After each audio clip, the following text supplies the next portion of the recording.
Good evening, high school football fans. This is High School Football America for March the 26th, 2015. I'm Jeff Fisher, host of the show and founder and editor-in-chief of High School Football America and highschoolfootballamerica.com. Took a little bit of time off as we're getting the website bigger and better. Still have that 2-minute drill, though, every day for you. If you need your audio fixed, the 2-minute drill can be listened to right on highschoolfootballamerica.com, or you can take it on the go. Subscribe to us on iTunes, and that's right on the homepage at highschoolfootballamerica.com. Good show for you tonight. Going to be talking with Jason Strunk, the head coach at Lubbock High School, who writes the turnaround for us. And Strunky and I are going to talk a little bit about our week together that we had.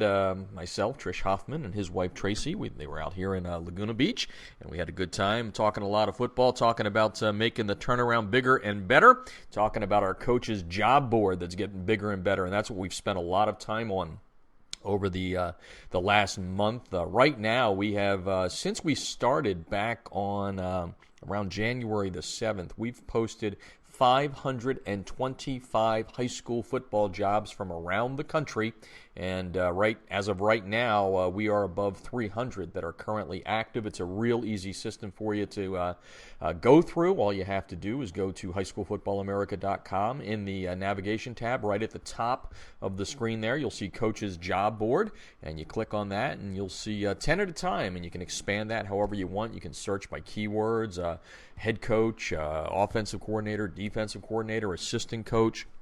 All of those tools are available to you there, and we just want to thank everybody for being real excited about the Coach's Job Board. It is free right now if you'd like to list your opening. If you're a school administrator, an AD with a head coach opening, a superintendent, principal, doesn't matter. Just email me at jeff@highschoolfootballamerica.com, and we will post it up there for you for free. And we're being told by the coaches that getting great response when they post their listings up there. So keep them coming, and we're also going to have some big news coming up here as we are going to expand the Coach's Job Board. We're going to go into all sports coming up here starting sometime probably later on next week. We're going to have a completely dedicated coachesjobboard.com for you, although the football jobs will stay on High School Football America. But we've gotten so many job offerings to be posted, from field hockey, soccer, basketball, baseball, wrestling, you name it. So we're real excited to bring coachesjobboard.com to the marketplace, and we're also going to be expanding on that and give some great offerings, ways to help you out with your resume, teach you how to find your next job, best ways to interview. We're going to put all that together with the help of Trish Hoffman, who is my partner, who's been doing a lot on this, and we think we're going to have some really cool things for you guys to check out here in the coming months at highschoolfootballamerica.com and coachesjobboard.com. Follow us on Twitter. That's the way when we're off the air, you can get all your up-to-date news. Follow us on Twitter at HSFB America, and also listen to or like us on Facebook. Like I said, the podcast is another great way to keep up with us when we are gone, meaning not here on Thursday nights on the Artist First Radio Network. We're going to have a look at some of the news ahead coming up in just a little bit, but we mentioned Jason Strunk's going to be on the show. Also on the show tonight, Chuck Williams, new friend of us here at High School Football America, as Trish Hoffman discovered Chuck and his company and his upcoming film that they're going to be shooting in Lumberton, North Carolina. The name of the film is called Shake Off the World. It was written by Chuck. You'll hear it's also loosely based upon his athletic career. He was a football player in Arizona, also played baseball there, and they're going to be shooting it and using the head coach at Lumberton and a lot of players from there and a lot of players from high school football players from the surrounding area. So we're going to talk to Chuck about that. He has a GoFundMe project to raise money for the shooting that starts next month, and he's got some cool offerings there. If you do donate to the film, it's GoFundMe.com/ShakeOffTheWorld. So we're going to be talking to Chuck Williams coming up in just a little bit. And again, as I said, on the back end of the show there, we're going to put together A little bit of news from the week that was. A lot of things going on around the country. And again, if you want to keep up with the news from your favorite state, we think we've broken it out pretty easily for you, as you can just go to News in the Navigation tab. We have a special section for Southern California, which is where we're based, but more importantly, we have state-by-state news. So if you click on that little drop-down in the Nav tab there, you will see every state. You just click on the state, and there you go. You have the most up-to-date news that's out there at this point during the off-season, and a lot of coaching changes and information like that coming about. So that's the way you keep up with news from your favorite state. We've got our Coach's Corner. Strunky's in there. That's where the turnaround can be read. We've integrated Chris Four, Coach Chris Four at coach4.org. Love what Chris does, and he's been we had him on the show a couple of times, and he's written a book about he's reached out to all these championship coaches back in 2011 and gives you little snippets inside what's going on inside championship programs. And now he started something new that we're sharing with our readers, a little partnership with Chris. It's called the Champions Locker Room, and he's talked with some good people recently that we've posted up there on the website, and we encourage you to check that out. As we've had on there, he's had Rocco Casulo, the former head coach at St. Thomas Aquinas in Florida, Mike Kirshner from Ben Davis High School in Indiana, Alan Shookman, the head coach at state champion Bishop Carroll Catholic in Kansas. A lot more for you to be found right there. And again, you can also buy Chris's book, Building Championship Caliber Football Programs, right there on the website. So if you drop down the Coach's Corner, which is going to grow and grow and grow. We're working on a program with the National High School Coaches Association. Of course, that show is always heard on Thursday nights just before High School Football America, and we're working out a program there where we can bring you some insurance at a very discounted rate from the National High School Coaches Association, so you can learn more about the NHSCA by going to nhsca.com. All right, going to take our first break. When we come back, going to West Texas. Jason Strunk, head coach of the Lubbock Westerners, going to talk a little Westerner football and a whole lot of other topics, as we always do. The writer of the Turnaround doesn't just talk about his football program. He gives you a lot of news you can use if you're a coach. He's even got some tips on kids right now and some other things. We got a wide-ranging one, including him eating sushi for the first time. He's trying to teach the kids at Lubbock that you can always overcome anything. You can overcome fears and all that. He doesn't like sushi. He doesn't like fish. You can actually see the video at highschoolfootballamerica.com. It's pretty darn funny. Jason Strunk, when we come back, you're listening to High School Football America on the Artist First Radio Network. Those rubber pellets from field turf, be gone. How? With the Debris Inhibitor Razor. It's a seamless outer sock that was specifically designed to keep crumb rubber and other fine debris from artificial or grass playing fields out of an athlete's shoes and socks, thus keeping such debris out of gym bags and out of the locker rooms. It's favorited by athletes who want the look of tape, by trainers who no longer have time just to tape for show, and by moms who no longer want that crumb rubber in their house. The Debris Inhibitor Razor, spelled R-A-Z-U-R, is made of 70% nylon and 30% spandex material, making it extra lightweight and very durable, and it's backed by a 1-year performance guarantee. The Debris Inhibitor Razor, also known as the TDI Razor, covers just the right amount of a player's shoe while keeping those shoelaces tight.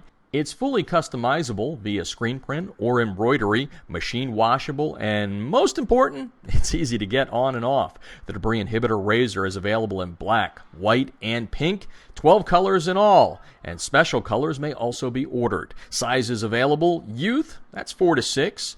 The 7 to 9, medium shoe, the large shoe at 10 to 13, and for that extra Bigfoot guy, 14 to 17 is available. This great American-made product was founded in 2010 by former University of Mississippi All-SEC football player Carl Hoppy Langley III and 3 partners at Southern Sport. They created the Debris Inhibitor to improve athletic performance by protecting athletes and allowing them to look and feel better with technically advanced products engineered with superior fabric construction, patented design, and proven innovation. Go to TDIRazor, spelled RAZUR.com, to learn more, and if you use our code HSFBARZR1, you'll get a discount on your order.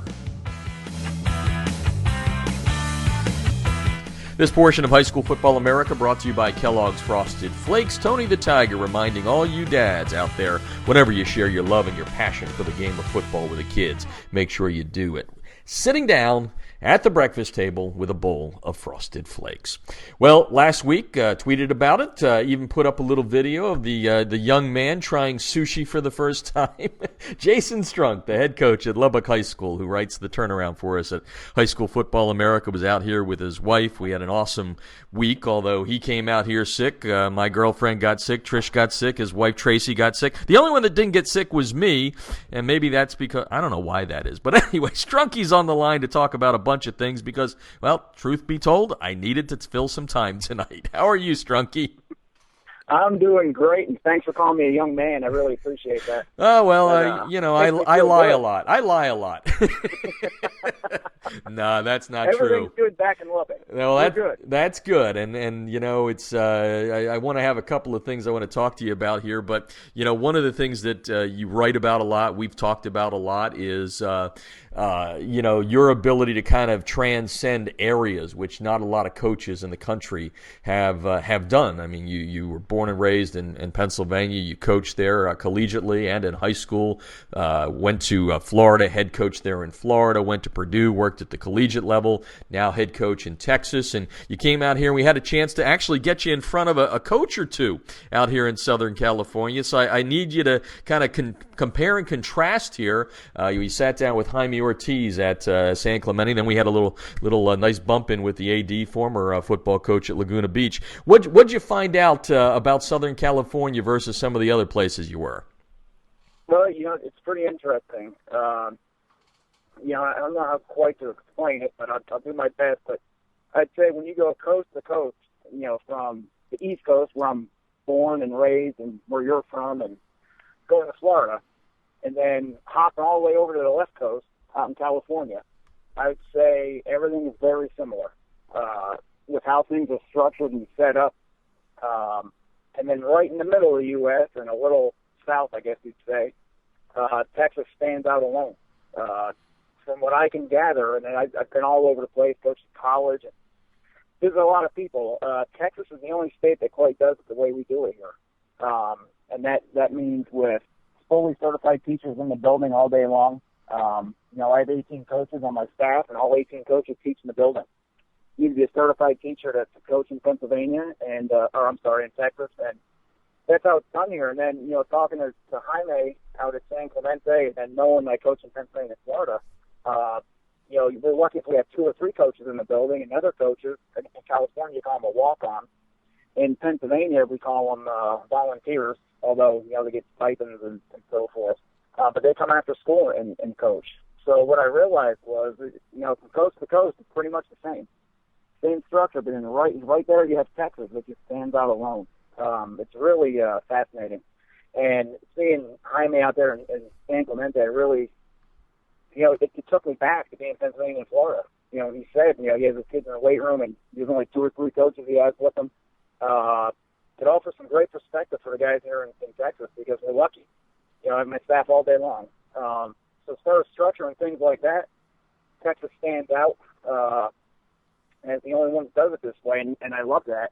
Then when you start talking about competitive football, I think you take, the best teams in California, Pennsylvania, Florida, Texas, Ohio, you name them, put them all together, you have one great football game there. There's great football in every state. I know that for sure. Yeah, no, there's no doubt about that. Jason Strunk on the line, head coach at Lubbock High School in West Texas there. He was out here in Southern California last week. I'm sure there's going to be a blog coming. I already put up the sushi video. We'll talk about that in a second. But we had a shirt exchange. You and Jaime met at San Clemente. You gave him the FIO shirt to figure it out, and he made you a Triton for life there. One of the cool things we did, you and I and Tracy, we kind of toured the area here. I took you around to some facilities, and you and I are both geeks freaks when it comes to whatever it is. I don't know what it is about us, but I like taking pictures of high school football stadiums. I guess there's worse things I can do. But one of the things that you wanted to do was you wanted to go to El Toro High School out here in Southern California. It's actually in Lake Forest, California.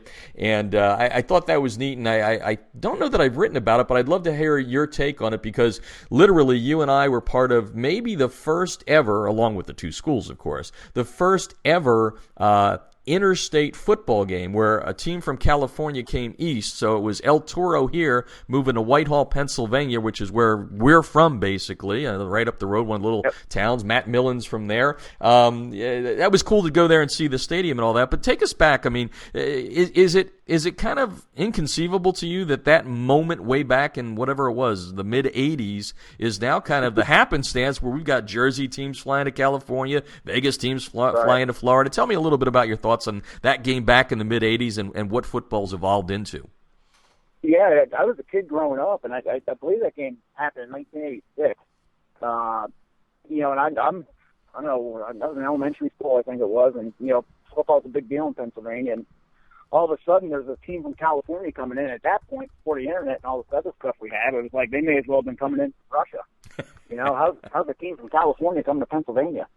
And then, I remember all the East Coast or, Eastern Pennsylvania football pride, and everything they were talking about. This team from California is going to come in, and we're going to give them a taste of Eastern Pennsylvania football. I remember there was a lot of hoopla about it, a lot of hype. And El Toro came in, and I've always been fascinated by that. And ended up winning a close ball game. They beat Whitehall. And growing up and playing high school football, some of the guys from that Whitehall team that played ended up being my coaches at Northampton High School. Tim Clancy was a linebacker for Whitehall that year. And Doug Andrews also played on that team, I believe. So he's another one of my coaches at Northampton. And it was neat talking to them and finding out what it was like playing a team in California. And they're really, I don't want to say bitter, but they think they should have won that game. I think it still gnaws at them that they lost that game. But really, that could have been the first high school football game where, a team flew somewhere. That may have started the trend, because now it just seems more common, like you were saying. So back in 1986, that was very rare, and it was big time, and it was really neat. I'm glad we grew up in that area and we were a part of that, even as a spectator. Pretty neat stuff. And then when you're out in California, and I said, you say, hey, where's El Toro? I really thought that'd be neat, because I heard so much about them back then, and to actually be out in California and see their stadium and all that. And I'm a football geek like you. I thought that was really cool just to do that. So I got pictures of the stadium that was neat and kind of closed the chapter on that, I guess. So to speak. Good memory. 1986 is correct. They brought in 85 kids. Bob Johnson was the head coach, the legendary coach, as he's now at Mission Viejo. Joe Garancer, who was one of our great coaches back in the area, one of those tough guys. Dick Tracy was the AD. Place was sold out, like you said. Didn't quite get the win, but it was a big year for Whitehall as well. So that was maybe the first time that top 25 teams, even though there wasn't a top 25 back then, met. Yeah. Jason Strunk on the line tonight. Oh, it was. And it was the first time I think we saw a forward pass in the Lehigh Valley back in the little smash mouth there back in those days. I believe El Toro won 22-19. Is that the score? I'm looking it up here. 2017 is ringing in my mind. I think it was a 3-point win, but as I keep talking here, I'll keep looking. I got other stuff to figure out here, but let's talk about we joked about the sushi thing, and we've joked about you trying an oyster. By the way, watch the video. It's really great. It shows how tough Strunky is, or not tough he is. But you're not doing this just because you're trying to push your own boundaries. You're also trying to kind of teach kids some things with all of this. And I'd love for you to talk about the importance right now of talking to kids about, it's not always, roses. Life is tough, and you may have been raised with certain thoughts in that, but you can always step outside of that comfort zone. So talk a little sushi. You didn't throw up, right? You left here right after you ate it, so you kept it down. That's right. Okay, but tell me about why you're doing this stuff. My whole thought process is, after a year we went through last year with all these injuries and stuff, and things didn't go our way, that's life. Sometimes things happen in life you can't explain. You just got to deal with it and move on. And now my approach this year is, let's push the envelope everywhere we're doing. Let's not be afraid to get hurt. If it's going to happen, it's going to happen. to be great, I think you need to get out of your comfort zone and you need to be uncomfortable. And, you know, the big thing here is getting over the hump of rebuilding this program and getting where we want to go is overcoming fear. You know, sometimes I think when rebuilding, kids are afraid to give all they have because they're afraid to lose. And that never made sense to me. So my whole approach this year is, hey, we're going to try new things. We're not going to be afraid. We're going to think outside the box. We're going to be forward thinkers. We're going to get uncomfortable. And it starts with me. You know, I'm the head coach. You know, I make the program go. And if I'm out there eating raw oysters, which I really can't stand, and I'm trying it, you know, I'm just not thumbing my nose. I'm actually trying it. I think, you know, the kid can say, hey, you know what? Life is pretty easy. Let's go out there and play some football. Let's let it fly. Let's push the envelope. Let's get uncomfortable. Let's do things we're not used to doing. And that's the whole process behind it. Just trying new things, making sure I really don't like it. I just one of those things I want to do. And, you know, I'm terrified of heights. People don't know. I'm okay in an airplane. But hopefully here in the summer I do a little skydiving and get over that fear. That's next on the agenda. So, you know, people may not like that, but you know what? I'm pushing the envelope, trying to show these kids, hey, you know what? Life's too short. Let's just go play some football. Let's not let fear dictate us. Try some new things. Get comfortable being uncomfortable because that's when you're going to be great. And, you know, that's the idea behind all this. So it's not me just being crazy. It's me just trying to push the envelope a little bit and showing these guys, hey, you can't live in fear. Let's go play. Yeah, you are. That's the mantra behind it. Yeah, you're a little crazy though. I'm gonna, you know, I'm gonna put that out there. That's not your, you know. Hey, we're all a little crazy though. Jason Strunk on the line, head coach at Lubbock High School. He writes the turnaround for us at High School Football America, which is one of the highest read things that are on that's on High School Football America aside from our coach's job board. And he really, you know, strikes a chord. Your Twitter, you know, followers have gone up since you've been on here, and I love the way you kind of share your philosophy with people, and I think that's a good thing. By the way, while you were yapping away there, I did have a chance to Google here, so we were, I think we had a little bit of everything mixed into the final score. So El Toro beat Whitehall back in 1986 before 6,500 fans, 20-19, and yep, Brett Johnson, whose father Bob was the head coach and a top quarterback out here, went on to college, got a 15-yard touchdown pass with 25 seconds to go to seal the victory or give them the lead and the victory. So there you go. That's a little flashback for you on Throwback Thursday, I guess. Jason Strunk on the line, talking a lot of things tonight. And, you know, I think one of the interesting things that you've written recently, and we talked to you about 2 months ago the last time on the blog, is you talked about staying the course, and you kind of gave everybody not only a snapshot, a kind of full-blown picture into what you had to put up with as a head coach. As you know, we've started a coach's job board, and it's getting great response. But, you know, the bottom line to all this is, you know, there's no true path to, you know, how to get there. So I'd love for you to talk to kind of the assistants maybe that are listening now, or the guys at lower programs that are looking to move up, about what you did, summarize that a little bit, and give them some tips on what they should be thinking as it comes to the next step in their professional coaching career. Yeah, you know, I took a really circuitous route, I guess you could say. I mean, I was all over the place. I always knew I wanted to coach football and make that my living. It was hard getting to that point, you know, and finishing up and getting a teaching certificate and doing all that stuff. So I had a lot of odd jobs, which I wrote about, which I was talking about, just so I can continue coaching football. So I've been through a lot, and along the way, if you're climbing the ranks, you know, I started as unpaid assistant running backs coach at Nazareth High School. Then I got my first paid job as a freshman coach, and then just started from there. I kept moving up, and everywhere you go and you move up further up the ranks, there's always someone that wants to knock you down. You never know who it's going to be. It could be a fellow coach. It could be a guy on your staff that doesn't want you to succeed because he's at the same job you are. Sounds awful, but, you know, I've seen it. You know, that's just how it is. And one of the interesting things for me was being a defensive coordinator. And I will say we were successful as a defensive coordinator. You know, Tigo Johnson as head coach and me running the defense, we turned around my alma mater, Northampton High School. And they haven't seen that success since. We worked our rear ends off, and we got that job done. And I was proud of the defense we had. We're solid every year, and I just had a conversation with a coach and one of my former coaches. I just bumped into him in a store after we beat them the night before, and I said, hey, once the season's over, I'm probably going to take a stab at a head job. And he laughed at me, and said, who's going to hire you as head coach? I'll never forget that ever happening. And I think that was the moment when everything was solidified inside me where I said, that's it. This is a done deal. I'm going to be a head coach. And I'm going to do this just to prove everyone wrong. That's a guy that coached me for 4 years, a guy I've known pretty much my whole life. And that's what he says to me. And I'll always take that with me because I'll never say that to a former player or nothing. That's just still taken aback by it a little bit. I could have easily just thought to myself then, wow, what are you doing? You are out of your league. But, I knew what I wanted to do, and you just got to keep plugging away. So if you want to be a head coach, you just keep plugging away. You keep chopping wood, as they say. Make connections. Keep working your way up. Do what you got to do.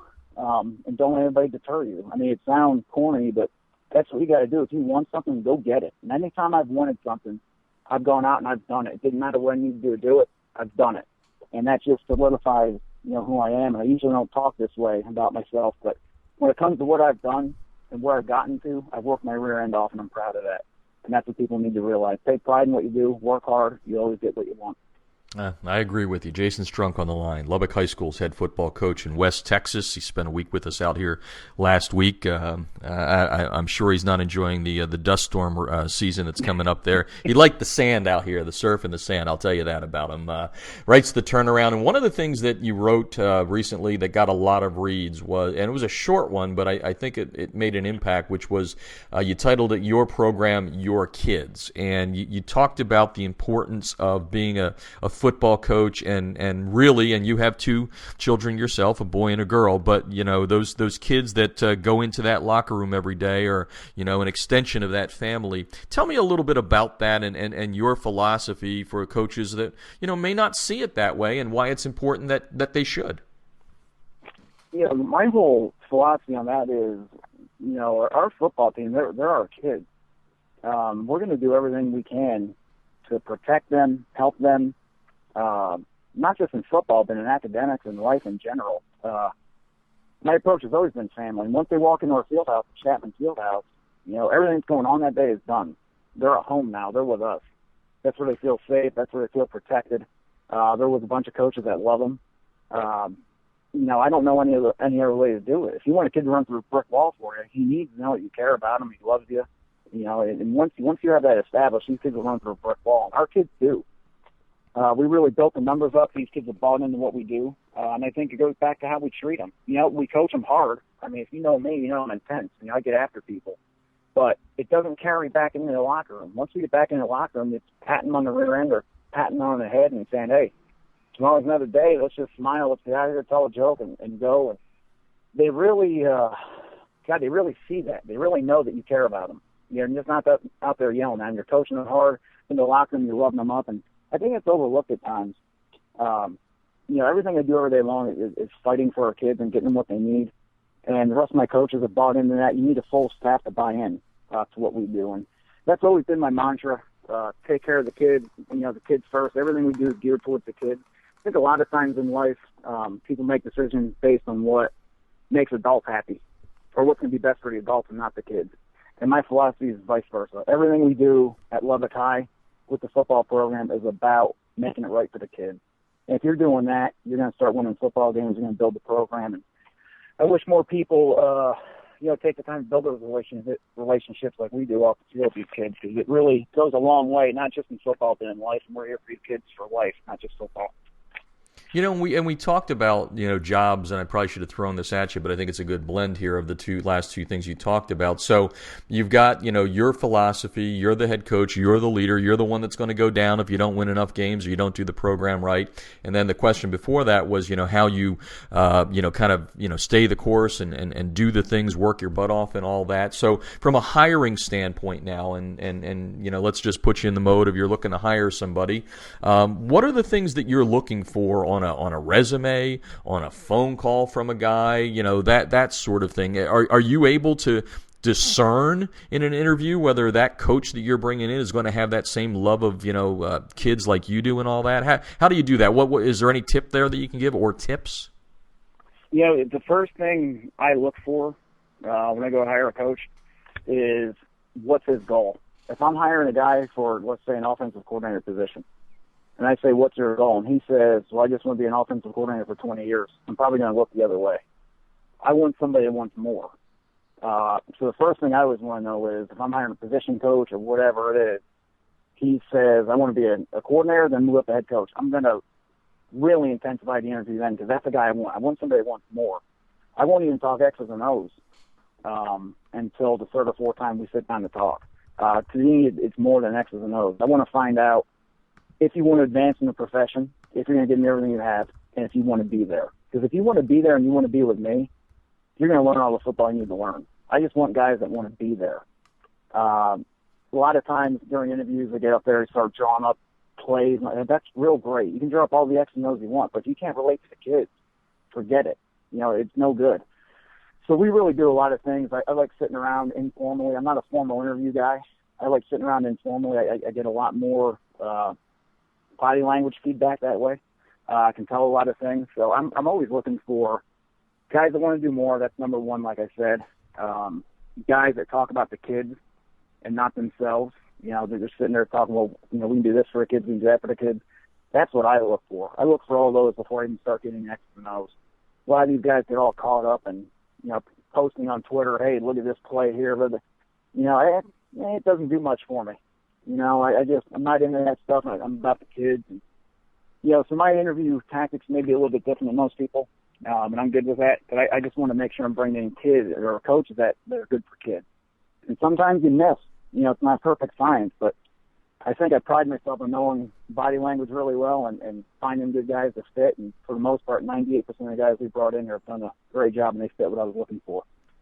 Jason Strunk on the line tonight writes The Turnaround. Read it at highschoolfootballamerica.com. And as we wrap up here, it's kind of funny how, sometimes you just get lucky with writing things. And one of the things that you wrote on the blog since we had you on the show last was you were talking about Wild Wrestling Wednesdays, which actually came at the same time and in this stupid viral world we live in at times. And I don't mean to be disparaging, but sometimes it's just goofy that a cat playing a piano gets 1 billion views or whatever. There was a story picked up right down in the Texas region there at Hebron High School. Brian Brazil, the coach there, was trying to motivate his players, and he took on one of the strongest players on the team and wrestled him, and it got all kinds of interesting comments. I will say that. And you and I are both from one of the best wrestling areas in the country in Pennsylvania and all that. And you actually do it on Wednesdays with putting the kids. You put on the striped shirt. You go out there. You're the referee. Tell us about that and why maybe this whole thing that went viral and why people were like, well, a coach shouldn't do that or whatever. What's your take on that? But more importantly, what do you do at Lubbock on Wednesdays that makes it kind of a little different and changes things up? Right. Well, a couple things. I think first thing, Fish, we're from the best wrestling area in the U.S. Yeah. Amen. So, talking about the coach from, you say Hebron? Hebron. Yeah, Hebron. Talking about that, people that are going to criticize that are people that aren't in locker rooms. That's just my opinion. They have no idea what goes on in a locker room. They're not there building relationships with kids. They don't get it. If you watch that video, that whole room, that whole football team was jacked up that the coach was wrestling one of their kids. And that's what matters. What he was trying to accomplish that day, he did. It created some excitement. The kids were all jacked up about it. I mean, that was good stuff to watch. All the time here, we walk in and we start doing wrestling. I mean, the kids want to wrestle us. It's just how it is.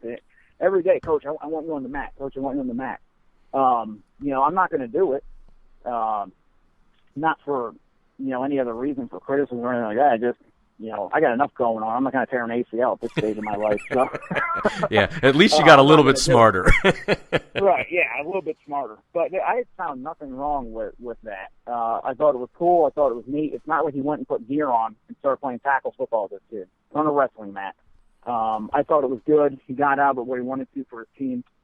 And then the reason we do it, I personally feel that outside of football, hockey and wrestling are the two toughest sports and most physically demanding to play.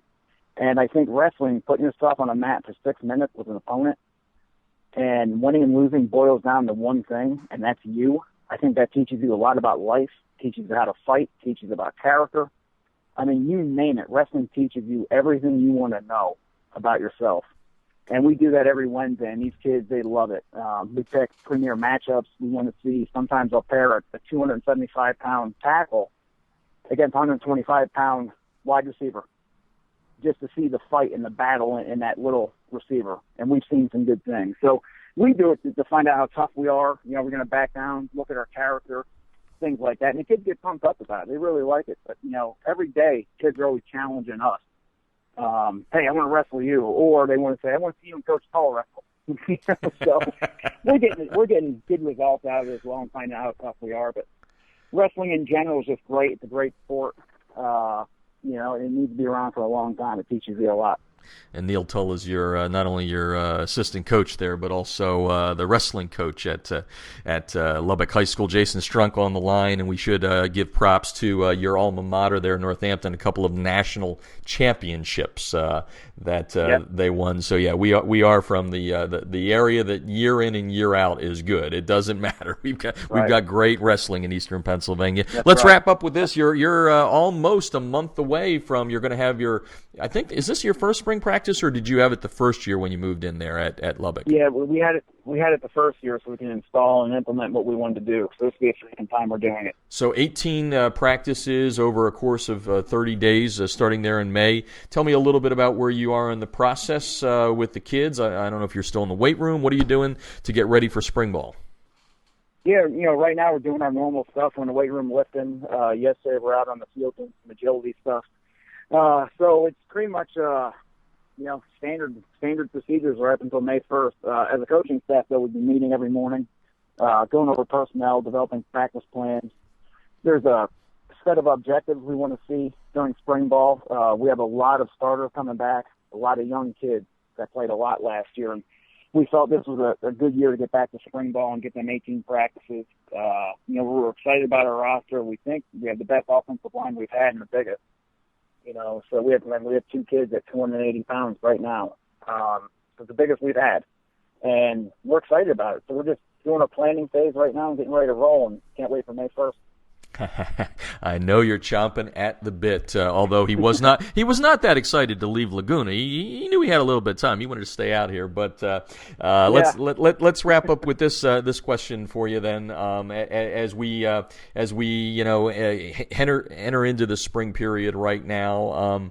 What are some of the things that you're thinking about? I know you've had a kind of a tough. You know, your dad went through open heart surgery and all that. And you've written about that. And certainly it's changed you. You've written about that. What are some of the things that you think that coaches should do in a stressful business to keep themselves kind of righted in the positive mindset rather than the negative one? Do you have any take on that? I mean, number one, if you can do it, fly to Laguna. I mean, that's great for the soul. I mean, yeah, we'll host you.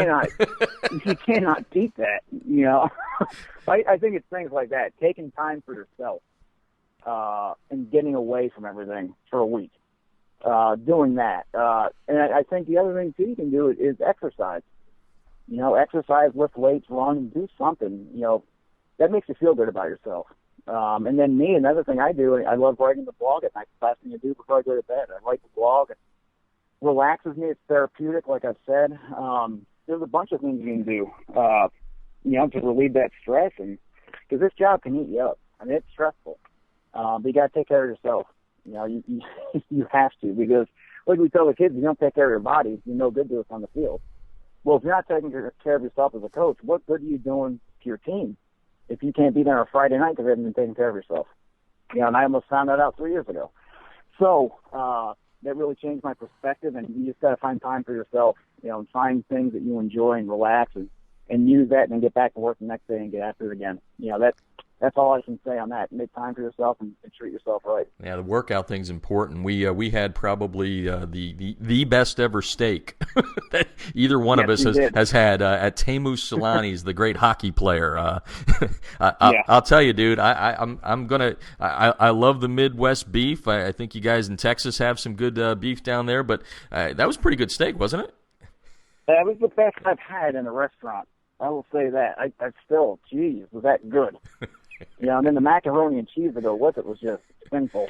So, Yeah, and then good. I'm just thinking, and we don't have to kind of put out who it was, but you were working out here. You got a week's pass for one of the places, and you said one of the days you were in there working out a little place down here. Laguna's not all that big, and in there is a professional football player, and you were kind of just I don't know if mesmerized is the right word. You were impressed by the how down to earth and not even really wanted to let you know that he was an NFL player. Right. Tell me about that and why that was so kind of special for you. Yeah, really neat. He walked in, and I've been around football for 20 years, and he walks in. I'm like, this guy plays football somewhere. I mean, he's close to 6'9", and he walks in, and I'm like, all right, this guy played Division I football or something. So I kind of walked over. I was done my workout, walked over, grabbing a towel. I walked by him and just happened to make eye contact with him. And I said, hey, you're a Division I football player or something, aren't you? And he just looked at me and laughed, and he said, yeah, I went to Colorado. And I was like, oh, okay. I said, I'm a football coach, and I coach at Purdue, and we start talking for a few minutes. We're talking about college football. And just he's in here working out and all that. And I said, you still playing? Or what are you doing now? And he's like, well, I'm in New England. And I kind of looked at him like, New England? It wasn't dawning on me. And I said, you're with the Patriots? And he said, yeah. And just for a split second, I was like, this guy just won a Super Bowl. He's in here a month later doing all these exercises. He's doing yoga and doing all kinds of stuff. I shook his hand. His hand, like, swallowed me. It was just neat because I know some of the guys that coached them, that were on staff at New England. I interviewed at Colorado in 2007 when he was playing there, so it was kind of neat to talk, but he did not want to he didn't want to talk about playing at New England. He just wanted to talk about college football. It wasn't until I said to him, hey, what are you doing now? Where he just kind of sheepishly said, well, I'm in New England. He's a starting left tackle. Nate Solder is his name, yeah. Yeah. Starting left tackle, and I never would have known it. And I thought that was pretty neat and refreshing. One, he's so humble. Two, he's in there working his rear end off, trying to get another Super Bowl ring next year. I thought that was really neat. And I think the thing that can be said, here's a guy, he's from Denver, so he went to Buena Vista High School, obviously a bigger market, but you can make it anywhere in this sport. They'll find you, and that's the last thing I wanted to wrap up with. We kind of chatted a little bit. You and I both have a bugaboo about these rating services and going to these camps and the opening, and I mean they're all great and it's wonderful for kids. But at the end of the day, if you've got a kid in Lubbock, now I know that's a little bit bigger town in Texas, but what's your philosophy as a coach? And for the kids that are listening, if you're somewhere small, are the colleges going to find you? They will find you. They will find you. Trust me, they will find you. If you can play Division I football, they're going to find you. That's what they get paid to do, and they will find you. And now with all these, technology things and things going viral, it's even easier now. But if you are that guy, they are going to find you. I mean, there's a guy playing NFL, came off an Indian reservation or something, I believe, out in Utah. I can't remember the exact story, but it's like a town from like 100 people. He's an offensive lineman in the NFL right now. They found him, and they will find you. And then the other thing is you got to work when you get to college. But Strunky, thank you. I appreciate it. It was great seeing you out here. We already got you penciled in for spring break next year, and probably if you get a couple or 3 days there, I can imagine you'll be doing a pop-in on me a la Seinfeld. But always good to talk to you. We appreciate you writing for us, and good luck in spring ball, and we'll catch up with you down the road. All right, good talking, Fish. This portion of High School Football America brought to you by Kellogg's Frosted Flakes. Tony the Tiger reminding all you dads out there, and moms too, whenever you sit down and you want to share that love and passion for the game of football, or any sport for that matter, make sure you sit down with the kids and you do it over a bowl of Frosted Flakes. Well, time to do a little Hollywood talk here on High School Football America tonight. Just a few seconds, we're going to welcome into the show Chuck Williams, who's doing a film. Going to start shooting coming up here in April in Lumberton, North Carolina. It's called Shake Off the World. Chuck's had a long career in the business, producing, acting, directing, and he's also a former high school football player from Arizona, so we're going to find out a little bit about that. Also played a little baseball, which is my sport, but right now let's welcome to the show Chuck Williams to talk about his upcoming film, Shake Off the World. Welcome to the show, Chuck. Hey, Jeff, thanks for having me. You know, right off the top, I got to say, I got to meet the guy that got to do the whole thing, they're great. And I was like, that's one of my favorite cereals in the world. I had to say, I love Frosted Flakes. Anyway, thanks for having me on the show, Jeff. It's great to have you on, and yeah, Tony the Tiger, that's an icon out there. That's for sure. Oh, totally. And when he did it for me, I was so excited. He was like, they're great, and I was like, oh my gosh, I'm talking to the guy that does the voice. So I was all excited. All right. Well, obviously you love the business, and like I said, you've been on many different sides of it, and that's kind of the way the business is in Hollywood. Sometimes you're an actor, sometimes you're a producer, sometimes you're a director. But right now, your company, Avondale Pictures, is getting ready to put together a lot of faith-based type of films, and you're kicking things off with a football film, a high school football film called Shake Off the World. So you're not pitching me like I'm a studio here or anything, but you got to give the listeners out there a little bit of what's the log line? What is Shake Off the World about? Well, it's exciting because I've been off and on the last 35 years in Hollywood trying to get launching a faith-based company to make these films. That's why I went to Hollywood and to learn how to make movies. And as we call it, as a slasher, director, writer, actor, all those things like Clint Eastwood and Paul Newman, those kind of guys. I kind of knew if I learned the business, I'd always have a job. So when it came up that I kind of went on a Christian tour with some films last year, films like Virtuous and Out There and Finding Faith with Eric Estrada and Timothy Goodwin, the actors, and it's a company called JC Films. I realized it's my time to launch Avondale Pictures. So we committed to making 10 faith-based movies, and we launched Avondale Pictures about 6 months ago, and I penned the first script, Shake Off the World. And we're very excited. It's about it's based on a true story. It's about a football player who has his life changed when a coach makes a very big decision in his life, and all of a sudden he has a whole new high school and a whole new set of friends, and everything just changes for him to where he might not be playing football the way he thought he was going to be playing through college and to the pros.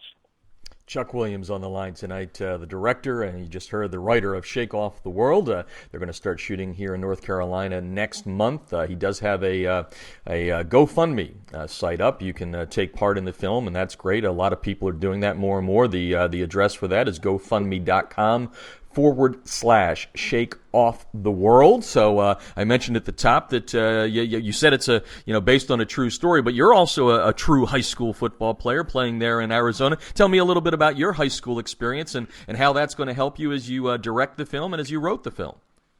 Well, Jeff, it's so funny. My dad was an avid baseball player and a bowler. You know how those military guys were.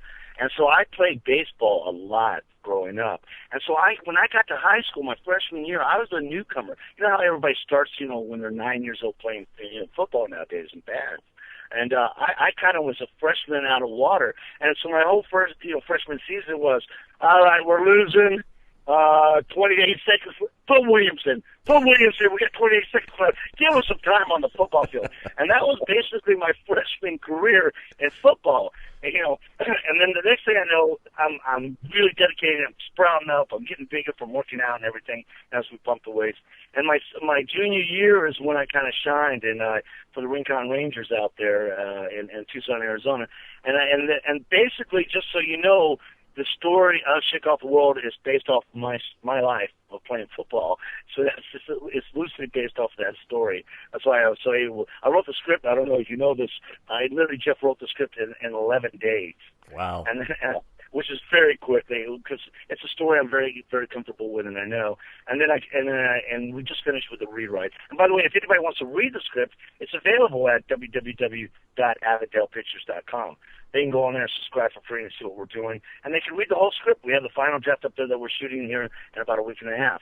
So, but I love playing football, and then of course all the things that started happening, and that's what led me eventually to the life that which you'll see, the story that's being portrayed in Shake Off the World. That's a great story, and I am going to read the screenplay. My girlfriend Trish Hoffman, who's also my partner here in the business world, kind of put this together quickly, so I haven't had a chance to read it yet. but again, folks, you can go to GoFundMe.com/ShakeOffTheWorld to take part in this film. There's some cool things up there you can get for taking part in it. So Lumberton, North Carolina is where you're going to start shooting. I want to talk about the cast and the location. So let's start with the location. Why North Carolina? And then talk a little bit about some of the people that are on board for the film so far. Well, the most amazing thing about my life, Jeff, I was in Pirates 4 with Johnny as one of the 12 pirates. I did a movie for Universal Studios called Straight in the Darkness in Romania. And what happens is, like Pirates we did in Hawaii, the one thing I love about being in filmmaking is we get to travel all around the world, get to really enjoy it, and the landscapes and the people. And that's what happened is a couple of years ago, I was a keynote speaker at the Bookham event out here in Lumberton. They do an event where they raise money for kids to the Dolly Parton, the thing that they do to raise, where they get books to kids so they can read, for free. And they feel, if you read, kids that become readers, they are not so much, doing certain crimes and things like that, just kind of stay off the streets and they're more, with being readers. And so I kind of spoke 2 years ago about how you could turn books into movies. And at that time, they were like, they threw me in an SUV, the Lumberton Visitor Bureau and Mickey Gregory and all them. They threw me in an SUV and took me all around Lumberton and said, here, you've got to shoot here. And the surrounding areas. Here, shoot here. And I honestly, I fell in love with the people, and I fell in love with the locations and everything that's around. It's absolutely beautiful out here. And so 2 years later, I pinned the script, and as you know, what we talked about Avondale Pictures, I called them. I said, if I still have the town that you told me about, yet, and they said, yes, come on down. And I've been here for 2.5 months in preparation, and it's just a beautiful, beautiful place to shoot. Very, very cool. So let's talk a little bit about you are an actor, so you got. I'm assuming you're directing, you wrote, you're probably casting it as well. So tell me about who you're looking for, and again, when you do a sports film, I don't know how much action's in it, but you got to get some people that are actually athletes if you have some football action in it. So tell me about the casting and who's involved right now. Well, we're very excited on this, and I'm glad you brought this up. We have out here the Lumberton High School that we're shooting as a locale and their teams. And so what happens, we have the Lumberton Pirates, which I'm very excited. There's a lot of great young athletes out here. And the head coach, Mike Setzer, he's actually going to play the head coach in the movie. Oh, neat. That's what happens with these kind of things, which I think is awesome. We went through a lot of different castings, and I just finally went up to Mike and said, Mike, why don't you play the head coach? That's what you are. And then, we'll get the athletic director, Mackie Register. All these guys are coming along on the Lumberton Pirates, and we're very excited, and that's one of the locations, and they are actually playing in the film, which is a lot easier. So we're mixing some of our Hollywood actors with the actual team. We're also playing, which is great, we're playing like 5 other high schools in the surrounding areas that'll come out and be in montage shots, in those game shots that you see in every great movie. If you love Rudy, if you love Blindside, if you remember the Titans, you're going to love Shake Off the World. And we got some action going down, and we got some of those Friday night, which is, as a director, I'm looking very much forward to that because we've got to fill up those stands, and we're doing all those action plays that that you see in those movies. But we're very excited to have Lumberton, the high school, and with the Lumberton Pirates and all the different teams, like the Richmond Raiders and all those kind of different teams that are going to be playing in the movie. Very cool. Chuck Williams is on the line, the director, the writer, and he'll be in the film itself, Shake Off the World, a high school football film. Avondale Pictures is his company. You can check out the script, as he said, avondalepictures.com. Fundraiser going on at GoFundMe.com, which is GoFundMe.com/Shake Off the World. I mentioned the fact that, when you have action in there, there are a lot of people. I'm one of those, when I went to go see When the Game Stands Tall, I was talking to Jim Caviezel. I'm like, I got to make sure I'm seeing real football action there. So how important is that to you? I know because you're putting these people in, it should be good, but is that something as a director you're going to really focus on? I got to tell you, I've done a lot of projects. I've done over 50 movies and television shows and worked with some of the best people all around the world. And I got to tell you, I'm going to be honest with you. I'm going to admit it right here on your show, Jeff. I'm a little nervous because I'm excited and nervous about the football sequences because, that's a tough tackle. If you ever watch how they do those. They shoot for weeks, those scenes, and they bring in professionals to coordinate all the plans and all the plays and everything. It's a big undertaking. But I'm looking forward to it because it's going to be, we got a bunch of GoPros, we got the high-def cameras out there, and we got all kinds of rigs that we're planning to shoot all the different action and stuff. And the good news is I'm very safety conscious. I'm very, very safety conscious. So, everything will be designed in the plays that we do so no one gets hurt or anything like that. But I'm all excited. I mean, when you watch those movies, the first thing I do, I don't know about you, Jeff, is watch behind the scenes. How do they shoot all that football stuff? Or how do they shoot all that baseball stuff? How do they do this action movie? And you always realize that's another whole village and a topic of itself when you're shooting just a movie, on top of that. Yeah, no, that does excite me. As a matter of fact, I mentioned when the game stands tall about De La Salle out here in California and David Zelan, the producer of the film. We talked a lot about that because, again, it's got to be legit. When you're a sports guy, you got to see. You don't want somebody looking like they had to learn how to throw a football. You want somebody that can throw it. Talking with Chuck Williams, director of Shake Off the World. Again, go to GoFundMe.com/Shake Off the World. They'll be shooting in Lumberton, North Carolina. If you're down in that neck of the woods, it sounds like you need some extras there in the stands. Go see what it's like watching a film. Sometimes it's like paint drying, but other times it's really, really cool. It sometimes is like we have people come out. When we invite visitors, we always invite them around lunch with the stars. Because then they're like, I'm having lunch. I'll watch 20 minutes of filming. I would go ahead and leave Batman now. Thank you very much. It was a lot of fun. And that's because it is like, after a while, like even actors, what is it? Hurry up and wait. 9 hours later, I'm ready to shoot that scene. So it does happen. I wanted to say real quick, Jeff, I thank you for promoting our GoFundMe. But the excitement about our GoFundMe is that we're offering, the DVD, the Blu-ray, the T-shirts, the book, the collectible books, the posters, all that stuff's up there available for people if they want to get the merchandise, licensed merchandise, and support. We have the hats and baseball hats and all that stuff. So we really appreciate any kind of support out in that direction. Chuck Williams, the director, the writer. It's loosely based on his life. His playing for the Rincon Rangers in Tucson, Arizona in high school. He's a baseball player there as well. He's going to be acting in the film. It's in Lumberton, North Carolina, starting to shoot next month. Again, we talked about fundraising on the GoFundMe site, GoFundMe.com/Shake Off the World. You can check things out, the script and everything at AvondalePictures.com. So we're going to let you shill one more time here. Let's get some people who are listening here, hopefully people that like faith-based, and combine it with football. What's better than that? Do a little shilling here. If they go to GoFundMe, what can they get, and how do they take part in the film Shake Off the World? Well, things real quick. Let me just say, there's people. If you guys know Doug Jones, he's in the movie. Timothy Goodwin, John Edmonds, who was former Miss North Carolina, is in the movie, and we just casted Aaron Mees, a newcomer who's playing Austin in the movie. Wait till you see this young guy. He's amazing. We just locked him completely in. We're very excited about that. Cool. So yes, please go to our GoFundMe.com/Shake Off the World. You can get all these different things with the posters and the baseball caps and everything, and all of it goes to making the movie. So everybody knows this. I've been on the thing for 6 months for free. Just so you know. And Avondale Pictures, all the money that we make is going back into making 9 more faith-based movies. That's what we're doing here. We're making these movies. We're committed to 10 of these films. And our next one, Jeff, just so you know, is a baseball movie. About your life? No, it's probably going to be about your life. Well, that's it. That's what's called a short in the business. I was all field and no hit. I was Mark Belanger. You're old and you're about my age. So if you remember Mark Belanger, I invented the Mario Mendoza line. But well, we'd love to have you. If you guys out there, if you're in the Lumberton area, please come down while we're shooting. Jeff, we'd love to have you guys come down here, Trish, whenever you guys want to come down, and your family to us. And thank you so much for having us on the show, my friend. Yeah, no problem. Well, I got to do this. Trish has her SAG card. If you need a reporter in that film there, just let us know. We'll be there. Hey, by the way, when do you start shooting so people know? And can they follow along on the website to know when you're, you said you need extras and all that.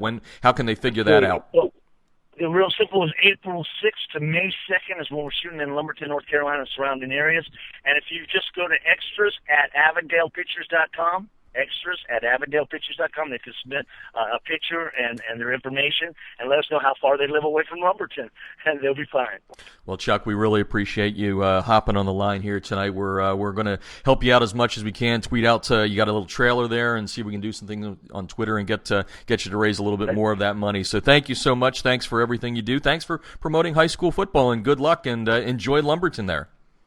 Well, Jeff, thank you so much for letting me be on your show, and I really appreciate it. Thanks to Trish and everybody, and we'll see you soon. I appreciate it. Thank you, everybody. You're welcome. I want to thank our guest on the show tonight, Jason Strunk, writes The Turnaround, head coach at Lubbock High School in West Texas. Make sure you read The Turnaround. Lots of good stuff up there. If you missed any of it, it's all archived there for you right on the home page by going into the Coach's Corner. Also want to thank Chuck Williams, the director, writer, and is going to act in Shake Off the World, going to be shot in Lumberton, as you heard. You can check it out at AvondalePictures.com to see if you can become an extra. You can also be part of the crowd for the football scenes there at Lumberton High School, so that should be a lot of fun. You can also go to the GoFundMe site they have set up, take part in the film, and get some cool stuff, some DVDs, you said hats, some posters, all that stuff.